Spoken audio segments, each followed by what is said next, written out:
2 once again with another Bad Format Productions, Bad Format Audio Assistance tutorial. Today, I'm gonna help you save so much time, like so much time, recording audio and editing it, okay? I'm gonna give you my creme de la creme of like audio recording. Like, this setup has helped me throughout the years so much, and I'm giving it to y'all. I'm giving it to y'all free, for nothing, alright? Pay close attention, because if you don't, you're gonna miss out, alright? So please do. Okay, so you're gonna go to the link in the description below, and you're gonna go to download all, and once you've downloaded it, you'll get this file here. Just open that up, and you'll end up with this. Look at it, beautiful, set out, ready to go. So I've put some notes in so you understand what you're doing as well, so it's not a bit like, so it's not all madness. So like, first, what you want to do, if you're using hardware or if you're using anything to recording, you're gonna let your stuff warm up. Then you're gonna test it for latency. You can do that right here. If you don't know what you're doing with testing for latency, go onto the YouTube page and you'll find a video right there. I'll put it in the after this video as well. So yeah. Second, you're gonna want to put in your reference tracks. You always want to have a reference. Do not be mixing blind. You don't even want to be recording blind. You always want to know. You always want to know what you're trying to achieve musically. So always at least have one reference. Yeah. Number 3, you're gonna want to set your tempo. Okay. So I use there's a program called I think it's called DJ. It's DJ something. So anytime you put a track into it, it just automatically gets the tempo. So I'll just use that if I'm like, if I want to get the tempo of a backing track or something. But if you created the beat, then obviously you know what the tempo is, the beat or backing track, then you know what it is. So yeah, just drag in and set your tempo up here. Oh yeah, forget that. And then yeah, once you've done that, I think you'll be ready to record. No, we're gonna drag in your beat, or you've got stems here as well. So if you're a producer and you're gonna you've created the beat yourself, you'll set your tempo and you'll drag in your stems. There's your kick, your snare, your shake, your hat, everything that builds up your backing track, and then you'll be ready to record. So yeah, here's the chorus. That's where you're recording your chorus. You've got your lead vocal, and there's two tracks for the lead vocal, 2 tracks for the backing, well 3 tracks for the backing, 2 tracks for the doubles, and 2 tracks for your ad-libs. That's more than you're gonna need. That's enough layers to give you a hit right there. And yeah, that's the chorus, and then you've got the verses. It's always good to keep things separate. So this is what I would use. So I'd record my chorus here, and then I'd use the first artist to record their verse here. Yeah, obviously their lead, their backing, their doubles, and their ad-libs. And then if I had another artist, I'd let them use the other tracks. Never keep it the same, you know what I mean? So yeah, after that, where are we now? Yeah, always recording around like minus 10 dB, around like minus 10 dB. Because it's a good place to like edit the volume. If you're recording too hot, then it's just not going to be good. If you're gonna have to bring it down, you know what I mean? So if you're recording at a nice level, then you can keep everything okay. Don't go in too hot or too quiet. The trick is not to record in aiming to edit what you've recorded in too much. You want to get it perfect first take. You just want to add bits and bobs or take away bits and bobs. So that's the mentality to approach it with. So once you've done that and you've recorded in your stuff, you'll be ready to go into your mixing. Well, after you balance yourself. So every track you'll see comes with a gain, channel EQ, and compressor. So it gives you a little bit of a dynamic control over your audio. You want to get everything to a balanced level. You don't want the first verse to be like, oh, like loud, and the second verse is like, you know what I mean? You want to try and dynamically bring it to a nice level. You don't want too much range in your vocal volume, not at all. Well, and if you are trying to achieve that, if that's the sound that you're trying to achieve, always do it in automation. Don't do it don't record it in like that. Try to do it in automation. Gives you a lot more control over your audio. So yeah, after your balance, you're ready to add on to your effects. So this is what I do with my effects. So let's bring up the controls. All right, so let's say I've recorded in my lead vocal. I've got my first verse here, and I've got my second verse, and even the chorus. What I've done is I've bussed all of these tracks just to make it a little bit more easier. I've bussed all of the lead tracks to lead box, and I've bussed all of the chorus tracks over here. It gives you a little bit more control, and it doesn't, instead of adding like effects to each and every individual track, what we're doing is saving a lot of processing power by just adding the effects here, and it will equally affect all of the assigned tracks. So an example, I've got my lead vocal here, and I've got my second artist's lead vocal, and I've got my third artist's lead vocal. But let's say they wanted a reverb on it.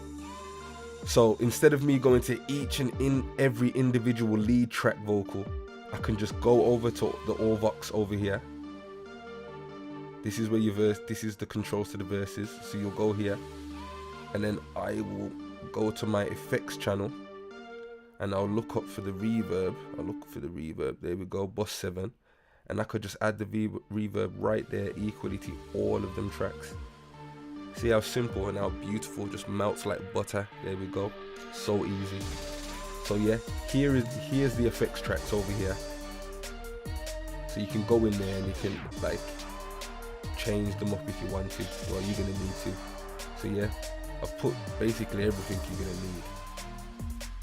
But please don't stick to this. Don't stick to it. Please add your own AUs, your own plugins. Use everything that you've known to use. Don't just stick to this because it's very basic, but you can achieve a nice balance with this setup, but you're going to have to add to it. So yeah, there's the bosses. Like I said, the chorus boss, and then you've got your verse bosses.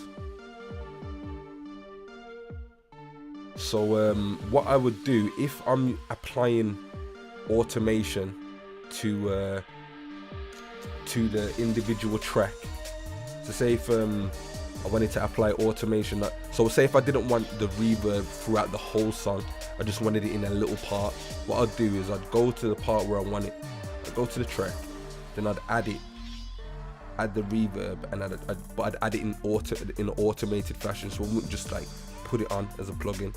I'd like bring it up and bring it down. So let me give you an example.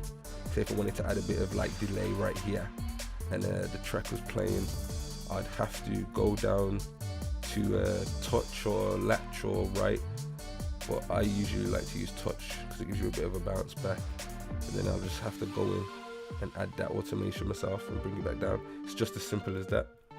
But if I wanted to if I wanted the effect all throughout the track and on multiple tracks, then I'd do it through the auxiliaries.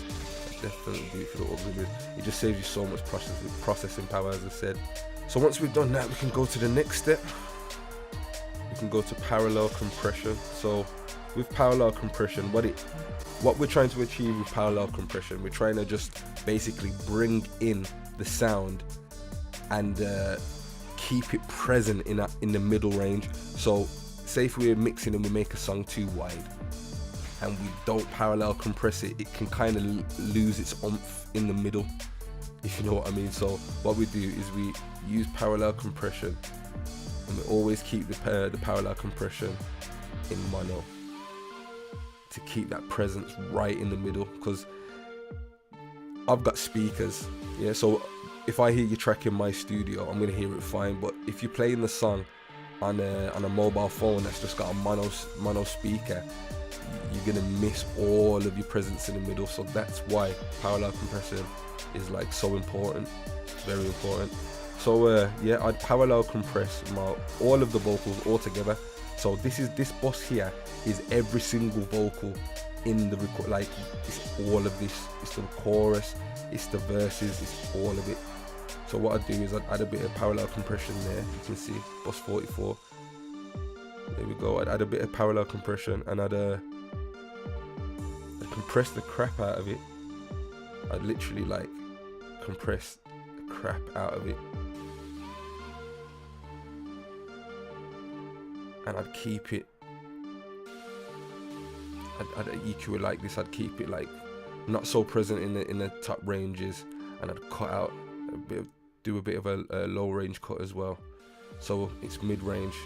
Even in the frequencies, it's a bit more present, and that is parallel compression. And then if you've got your bus, if you've got your stacks or your backing track, you can add parallel compression. It's doing the same thing. Just choose the bus that you want. So the next bus, look, parallel compression beat, bus 45. You just go to that there, and there we go. Once you've done that, I think we can move on.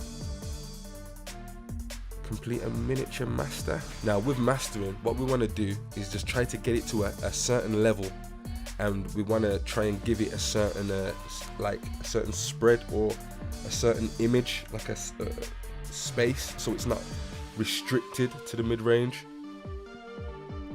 We can give it a bit of a spread. So yeah, there's a match EQ, so you could literally copy someone else's EQ settings. That's what I do sometimes. If I've got a song, like a hip hop song, and I like Kendrick Lamar DNA, and I like the EQ setting of that, I can literally use the match EQ to copy them settings and apply it to mine. Got channel EQ. If you've got like a few annoying frequencies in there, you just want to take them out, or you want to boost a little, but you want to be doing little boosts, little adding, or like adding a little or taking away a little. You don't want to be doing too much. And you've got multi-compressor, so you can compress throughout the frequency range. So with a normal compressor, it's just going to affect everything. But with this one, you could literally just affect a certain frequency range. So let's say if it was a bit hyperactive in the middle ranges, you could just compress them a little bit more.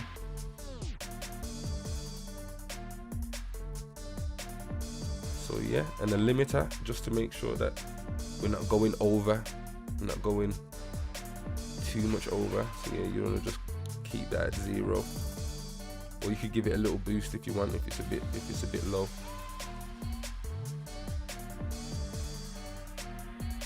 And over here we have the multimeter, just to keep an eye on everything what's going on.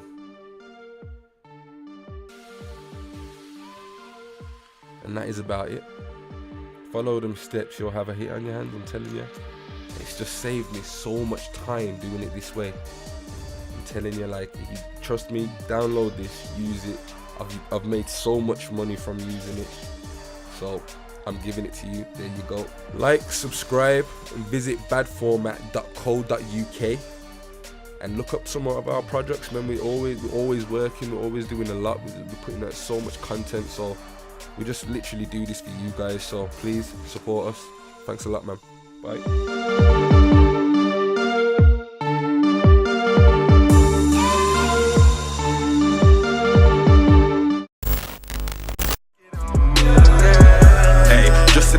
Juice, cheers, get on my wave.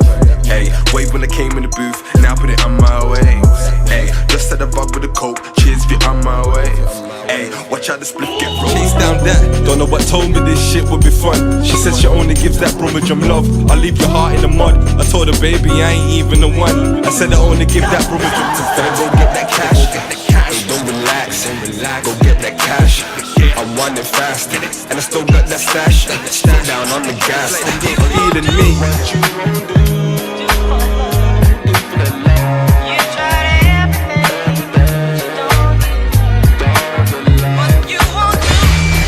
I confess, gonna do wrong to them buried in den. Try get money like all of the heads. Said a man to his bed. While you're cooking up food in the van, I'm there making ideas in my head. They're there in the block like Smoke and Craig. Come for the smoke.